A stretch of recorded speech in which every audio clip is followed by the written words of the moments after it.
I'm here again with Conan from Samsung, and he's going to talk to me about the Gear S. Is it the Gear S watch? Gear S, yes. Gear S. So Gear S, it's the first watch that anyone's launched with a SIM in it. So it is now a fully SIM-enabled device with Wi-Fi enabled as well. This allows you to have a device that is totally standalone. As much as we have wonderful mobile phones, there are times in your life when you don't really want to take a mobile phone out with you, and all you'd rather do is just have particularly a device that you're able to communicate from without having to be attached to something else. We do, however, allow you the opportunity to pair with your mobile as well and get the best of both worlds. So all your notifications coming through from your device, your pedometers that we all use to, etc., but with the ability to actually move away from your device and still then have a mobile phone on there. And as you can see from me, I think it's a really sleek, sexy device. I wear it every day. It gives me a really good battery life.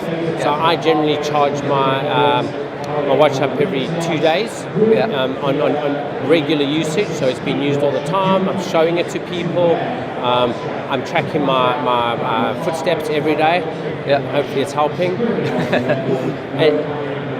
And I find it invaluable. To be honest, I now don't react to my phone, I react to my watch. So if the watch vibrates and the watch is letting me know there's an engagement coming in, I react to that. In a loud environment like we're in now, it's really helpful because I'm not sitting and having to have a ringer that's really loud to possibly catch those phone calls. Okay. So how much is the device? It's a great question. Roughly £300. I really don't think that's a very expensive price for what you're getting. Being a fully standalone device, and again, speak to your operator, and you potentially would be getting a discounted rate with the contract as you're taking on, or a share deal and things like that. Okay, so of course we're at the Wearable Technology Show, so it would be fair enough for me to ask a question around if your approach to the smartwatch is the best way around it. So I've seen other people here think about the smartwatch as a bolt-on to a smartphone. Do you think of Samsung's approach of it being a standalone device separate of a phone is the best way to approach it, so it's kind of like a separate smartphone on your wrist? I don't think it's up to us to make that decision. It's up to the consumers to decide what is the best way to consume the content they want. We make devices from GearFit as a fitness tracker, and alert notificator and everything else that we're totally used to, and a really good pricing on those. We've got Gear 2, which allows the more companion type environment. So now you've got a watch that is your companion to your device. And now we have Gear S, which is companion or standalone. So we're giving you the best of all worlds.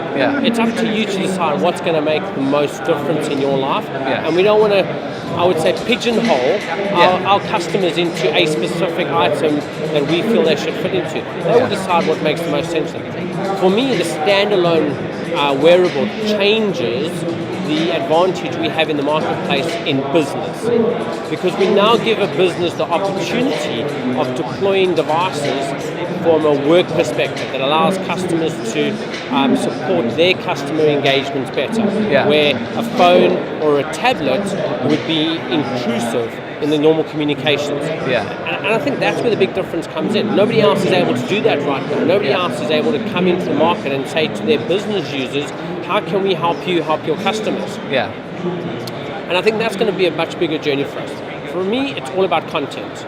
All these devices have no value until you've got really good content on them. It's one of the key reasons we're Android. We've got the greatest content provision out there. You can't argue it, the largest store, etc. And I think that's what consumers want. They want to be able to have choice of what they want to consume. The same will happen in wearables, as is happening in phone and tablets. They're going to want content.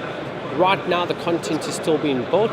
It's not massive amounts of content on any wearable, regardless. So yes, maybe companion makes sense now because you don't really have a big companion or big app selection. But in business will write their own specific applications to meet needs. One of the things we're doing at the show today is actually showcasing some of those key applications, and now we're helping businesses better engage with their staff and better engage with their customers, so that the journey that's experienced is much better. Brilliant. Thank you very much, Connor. Thank you. Cheers.